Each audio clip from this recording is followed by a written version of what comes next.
Bonjour Monsieur l'abbé Yamba. Bonjour Étienne. Ah bon voilà, bienvenue sur Congo One. Vous êtes prêtre d'origine congolaise vivant à Bruxelles, c'est bien cela, hein? Oui, je vis à Bruxelles et je travaille à Bruxelles. Bon, très bien. Il y a quelques jours, vous avez écrit une lettre au ministre belge des Affaires étrangères, Monsieur Didier Reynders. Euh, Oui, je pense que ce n'est pas la première fois que vous lui écrivez, c'est bien cela. c'est pas la première fois, effectivement. Mais quel est le but pourquoi l'avoir fait la deuxième fois alors? Bon, si je fais pour la deuxième fois, c'est par rapport aux réalités qui se passent chez nous au Congo. Je constate que nous, Congolais, nous avons marché, nous avons manifesté, nous avons fait tout ce que nous pouvions faire pour que nous soyons entendus par la communauté internationale. Et pour nos Congolais, lorsqu'on parle de la communauté internationale, c'est d'abord la Belgique, en tenant compte de raisons qui nous lient avec ce pays, qui est la Belgique. C'est pour cela que j'ai voulu adresser une deuxième correspondance à Monsieur Didier Reynders en tant que ministre des Affaires étrangères, parce que c'est lui qui représente la diplomatie belge. Très bien. Avant d'en arriver à la lettre, une constante, hein, il y a ici en Belgique. Je voudrais donner un exemple. Il y a 2 ans, lors de la célébration du cinquantenaire de l'indépendance de la RDC, Oui. une constante qu'on a vue ici en Belgique, hein, la diaspora congolaise en Belgique reçoit trop rarement la parole. Euh, bon, je dis, elle reçoit la parole dans les médias officiels belges, hein. Oui. Selon vous, pourquoi une telle situation? Ben, la question que vous me posez, moi aussi je me pose la même question. Je ne sais pas pourquoi on ne nous donne presque pas, on n'a pas assez d'espace dans les médias belges, que ce soit au niveau de la presse écrite, tout comme au niveau de journaux télévisés, c'est la même chose. La lettre en question dont on parle présentement, j'ai tenté de l'envoyer à 2 reprises à la Libre Belgique, mais il n'arrive pas à la publier, je ne sais pas pourquoi. Je ne sais pas pourquoi, ou ça dérange, ou les politiques belges ne veulent pas à ce que les citoyens belges soient informés sur ce qui se passe réellement au Congo. Parce qu'il y a ce qui se raconte au niveau de la presse belge et les réalités que nous, Congolais, vivons chez nous au Congo, qui ne se marient pas avec ce que les politiques belges racontent à la population belge, que ce soit dans les médias, que ce soit au niveau du Parlement fédéral. Ça n'a rien à voir avec les réalités que nous vivons. Alors, on se pose vraiment des questions pourquoi ils font ça, et c'est pour tromper la vigilance des citoyens belges, pour que les citoyens belges n'arrivent pas vraiment à connaître ce qui se passe réellement au niveau de la situation de notre pays, la RDC. Donc, selon vous, cette situation, elle est voulue par les gouvernements belges? Mais qu'est-ce qu'on peut dire quand on dit, quand tu ne dis mot consent? Alors, on peut se dire clairement que c'est une situation voulue et entretenue. Parce que si cette situation n'était pas voulue, toutes les manifestations qui ont été faites jusqu'à présent, tout ce que les Congolais ont essayé de réaliser, on pouvait quand même nous entendre pour dire si les Congolais manifestent comme ça, si les Congolais font tout ce qu'ils sont en train de faire, ça veut dire qu'il y a un malaise quelque part. Et malheureusement, on ne nous écoute pas, ça veut dire qu'ils veulent que la situation se pérennise de cette manière. Je voudrais vous lire une citation d'une députée belge, hein, elle est du Parti Socialiste, hein. Oui. Elle avait écrit le 25 janvier 2012 sur son blog ceci: il faut d'urgence parler à la communauté congolaise de Belgique. Et elle poursuit: la communauté congolaise ne comprend pas que la Belgique et les pays de l'Union européenne en général, qui soutiennent partout et toujours les valeurs universelles des droits de l'homme et des démocraties, acceptent sans sourciller qu'au Congo, Kabila ait été élu malgré des fraudes massives et avérées. C'est Mhm. cette absence de réaction qui choque le plus la communauté congolaise. Qu'est-ce que cela vous inspire-t-il? Oui, mais c'est ça qui nous étonne. La Belgique parle de la démocratie, la Belgique défend la démocratie chez elle, mais malheureusement, lorsqu'il s'agit du Congo, ce n'est plus la démocratie, ça devient autre chose. Nous pouvons donner l'exemple de la dernière élection présidentielle qui a eu lieu le 28 novembre 2011. Le peuple s'était prononcé en faveur de M. Etienne Tshisekedi. Et malheureusement, il y a eu ce qui est arrivé, mais à notre grand étonnement, la Belgique qui défend la démocratie n'a pas voulu se mettre du côté du peuple congolais pour dire nous allons accepter ce que le peuple congolais a dit. Ils vous disent que cela ne remet pas en question l'ordre d'arrivée. Mais cet ordre d'arrivée dont on parle, c'est par rapport à quoi? Et c'est par rapport à la fraude, et c'est par rapport à la tricherie. Moi, je me dis, nous ne devons pas avoir une mémoire courte. Et moi, ça m'étonne que les Belges, qui sont vraiment des gens de la tradition écrite, n'arrivent pas à se référer au texte. Avant que nous n'arrivions à cette situation rocambolesque des élections, des résultats frauduleux, il y avait d'abord la loi électorale. Et qu'est-ce que la loi électorale préconisait? En cas de fraude, en cas de tricherie, on doit d'abord sanctionner les personnes qui ont été dans cette situation-là de la tricherie et de la fraude. Et après, on peut parler d'autres choses. Mais à notre grand étonnement, les politiques belges ne font aucune allusion, je dis bien aucune allusion à la loi électorale. Or, tout devrait partir de la loi électorale si vraiment on voulait respecter l'ordre d'arrivée. Il y a déjà eu fraude, il y a déjà eu tricherie. Comment maintenant on peut parler de l'ordre d'arrivée sans se référer à la loi électorale? Or, la loi électorale, elle est là comme garde-fou. Et si on n'a pas respecté la loi électorale, comment on peut arriver à cautionner les résultats qui ont été publiés? Parce que tout le monde avait décrié, en commençant par les Belges eux-mêmes, en commençant par l'Union européenne qui avait envoyé ses observateurs, en commençant par l'Église catholique qui avait envoyé ses observateurs, et le cardinal Monsengo s'était prononcé là-dessus. Mais malheureusement, ils n'ont pas tenu compte de ça. Et là, les Congolais se posent beaucoup de questions. Est-ce qu'ils ont un agenda caché? Et c'est pour des intérêts particuliers ou des intérêts partisans qui sont en train de faire des choses comme ça pour ne pas écouter la voix du peuple congolais? Où est l'essence de la démocratie dont on parle? Ça veut dire que nous avons une démocratie à deux mesures. Une démocratie à l'européenne et une démocratie à la congolaise. Et la démocratie à la congolaise, c'est celle où on doit soutenir des gens qui n'ont pas gagné des élections, des gens qui ont triché des élections. Et là, nous remettons en question beaucoup de choses. Et pour revenir à votre lettre, vous dites ceci en vous adressant à M. Renders, vous écrivez, oui.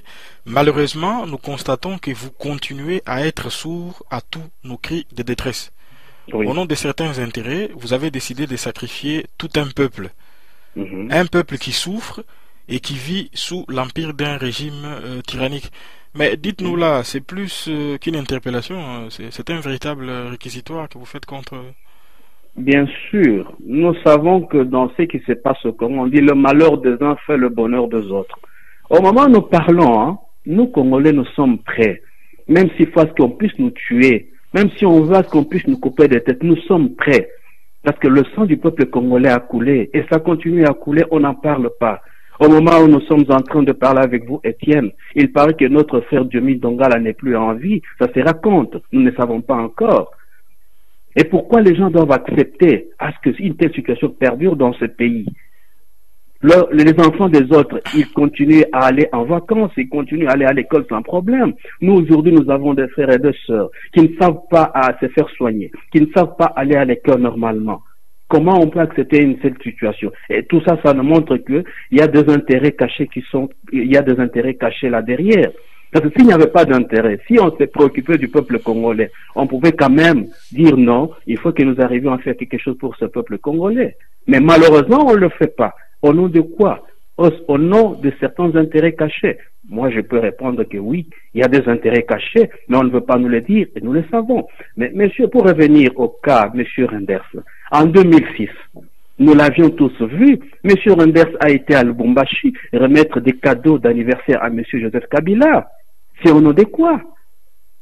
Il faut qu'on nous le dise. Nous ne sommes pas des cons, nous ne sommes pas de dupes, nous savons tout ce qui est en train de se passer. Là, tout ce qu'on peut dire, le peuple congolais s'est déjà mis debout. On peut nous tromper, on peut nous distraire, on peut nous tuer comme on est en train de le faire. Mais aussi longtemps qu'il y aura un Congolais sur terre, ce que nous avons amorcé aujourd'hui, ça va continuer. Pour revenir à votre lettre, vous dites dans cette lettre que certains pays occidentaux ont pris quelques sanctions contre le Rwanda par rapport à cette situation, consécutivement à la publication du rapport des Nations Unies. Mais qu'est-ce qui peut expliquer, selon vous, l'attitude de la Belgique qui jusqu'à présent ne dit pratiquement rien et continue à recommander les négociations entre les deux pays? Pourquoi cette attitude de la Belgique? Mon frère Étienne, c'est la même question que nous Congolais nous posons. On ne comprend absolument rien. Peut-être qu'ils ont honte parce que le Premier ministre belge, il est l'unique d'ailleurs si je ne me trompe pas, au niveau de la fameuse communauté internationale et européenne. C'est l'unique qui avait adressé une lettre de félicitations à M. Joseph Kabila. Et aujourd'hui, je me demande, est-ce que le gouvernement belge a honte de dire certaines choses qui pourraient remettre en question les félicitations qui ont été présentées à M. Joseph Kabila? Les pays européens, parce que chaque fois que nous parlons, ils nous disent toujours oui, la communauté, la communauté. Mais les pays qui se sont déjà prononcés en défaveur de l'aide à octroyer au Rwanda, ils sont partis quand même de l'Union européenne. Et pourquoi eux, les Belges, n'arrivent pas aussi à prononcer? Il s'agit du gouvernement belge, ils n'arrivent pas aussi à se prononcer. Ça veut dire ils cautionnent tout ce qui se passe aujourd'hui à l'est du Congo. Ils cautionnent la situation qui se passe aujourd'hui au Congo. Parce que si vraiment ils militaient pour le peuple congolais, s'ils militaient pour que les choses changent dans ce pays, pourquoi ils n'arrivent pas aussi à se prononcer pour dire trop c'est trop, voilà ce que nous nous donnons comme notre position? Qui ne dit mot consent, c'est-à-dire ils sont contents que cette situation perdure chez nous au Congo. Mais plus globalement, on a comme l'impression que, vu de la Belgique, la politique du Congo, elle est conçue d'une manière paternaliste, hein, disons-le, parce que, comme nous l'avons dit au début de notre entretien, on ne donne que trop rarement la parole aux Congolais. On parle souvent du Congo dans les médias belges, et lorsqu'on observe bien sur les plateaux, il n'y a aucun Congolais. C'est toujours les pseudo-spécialistes qui viennent là pour expliquer la réalité qu'il y a au Congo. Ben, qu'est-ce qui peut expliquer, plus de 50 ans après l'indépendance, cette attitude paternaliste qui ne semble pas finir? Il y a des gens comme de Louis Michel qui sont dans des situations, dans la mafia qui se passe au Congo, et c'est eux qui prétendent être des spécialistes du Congo, c'est eux qui prétendent connaître la vérité du Congo plus que nous-mêmes Congolais. C'est ça qui nous étonne. On peut donner l'exemple, par exemple, de Madame Blackman, la journaliste. Aujourd'hui, elle prétend être spécialiste du Congo. Pourquoi? Parce qu'elle a eu des interviews qu'elle avait accordées à certains hommes politiques au Congo. Et aujourd'hui, elle connaît la situation du Congo plus que nous. J'ai eu quand même l'occasion de parler avec certains hommes politiques sur la situation du Congo, mais je leur ai posé la question. Mais chaque fois quand vous nous parlez du Congo, vous dites, nous sommes pour le peuple, nous sommes du côté du peuple. Je leur ai posé la question de savoir, dites-moi, le peuple dont vous nous parlez, est-ce le peuple qui vit à l'hôtel Intercontinental, qui vit à l'hôtel Memling, ou c'est le peuple qui vit à Massina et Andjili? Parce que il y a deux peuples au Congo, hein. Il y a aujourd'hui ce qu'on appelle les nouveaux riches. Ce sont des gens qui vivent dans le luxe, avec des grosses voitures, avec des grosses villas, avec beaucoup d'argent. On ne sait même pas, d'où ça provient. Il y a ces gens-là qui se construisent des immeubles. Vous avez vu les immeubles qui nous ont été présentés sur Internet de la part de notre frère Jekoko Mulumba. Indépendamment de tout ce qu'on peut faire comme interprétation. Mais ce qui apparaît tout d'abord, c'est que M. Muzito a, après 3 ans comme Premier ministre, et c'est normal, dans un pays vraiment sérieux qui se respecte, que l'on arrive à se faire construire de tels immeubles, de telles maisons au bout de 3 ans à la primature. Est-ce que ça c'est normal? Alors, il y a des gens qui vivent en complicité avec ceux qui sont au Congo, et ce sont ces gens-là qui veulent nous maintenir dans ces situations. Mais je dis, ce n'est plus, les choses sont en train d'évoluer. Le Congolais que nous avons aujourd'hui, c'est pas le Congolais de 1980. Mais aujourd'hui, c'est le Congolais de 2012. C'est notre Congolais. Nous avons une autre vision. On ne peut plus nous distraire. On ne peut plus nous tromper. Nous savons. Même tout ce qui est en train de se passer présentement à l'est du Congo, les Congolais le savent très bien. Ils savent quels sont les tenants et les aboutissants. Nous le savons. Nous le savons. Pour finir, les mots de la fin, par rapport à votre lettre, je pense que c'est la deuxième. Oui. Pensez-vous que cette fois-ci, vous serez entendu ou bien, bon, comme la première lettre, ce sera la différence? Oui, Monsieur Etienne, notre problème, c'est de ne pas être entendu. Mais nous faisons ce que nous sommes en mesure de faire, ce que nous sommes capables de le faire. Parce que nous n'aimerions pas demain que nous soyons jugés par l'histoire. Au moins, nous sommes en train de les prendre à témoin. On ne dira pas que nos prêtres congolais, moi Gilbert Yamba, je n'ai rien fait pour mon pays. Je tente de faire ce que je peux. Ce que je peux faire, c'est mettre par écrit mes idées, mettre par écrit mes revendications pour mon peuple et pour mon pays. Il ne faut pas qu'on me traite de normes irresponsables de la non-assistance à personne en danger. Donc j'essaie d'apporter ma quote-part qu'ils m'écoutent ou pas, mais au moins, ça reste une tâche dans leurs annales où ils sauront qu'il y a eu un prêtre qui avait fait quand même des revendications et des interpellations un jour bien précis. C'est dans ce cadre que je le fais. Il y a des gens qui disent, mais il a écrit, rien ne change. Mais qu'est-ce que vous voulez? Nous sommes dans une lutte avec des gens qui ont beaucoup d'argent, des gens qui ont le pouvoir. Nous n'avons ni argent ni pouvoir, nous n'avons rien. Nous nous battons avec nos maigres moyens. Et les maigres moyens que nous avons, ce sont nos écrits. Ce sont des petites interventions, comme vous êtes en train de me donner cette occasion. J'essaie de les sensibiliser pour qu'ils comprennent que le sang du peuple congolais a trop coulé. Un Congolais bien portant, un Congo bien portant, un Congo en bonne santé, ça sera une chance. Et pour la Belgique et pour le Congo, donc ça sera quelque chose qui va aider tout le monde. Il faut que nos frères, et surtout les politiques belges comprennent cela. Un Congo bien portant, un Congo en bonne santé, ça sera une chance pour nous tous et nous tous nous serons contents. Il n'y a personne qui sera malade.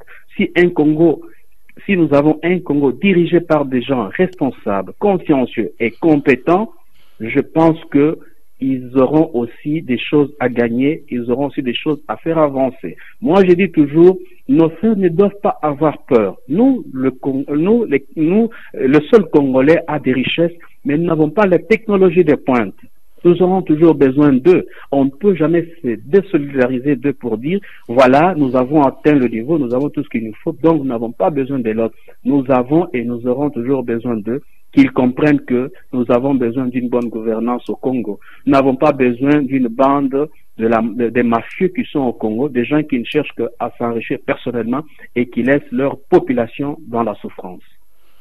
Voilà, merci beaucoup, Monsieur l'abbé Yamba. Merci Étienne, merci.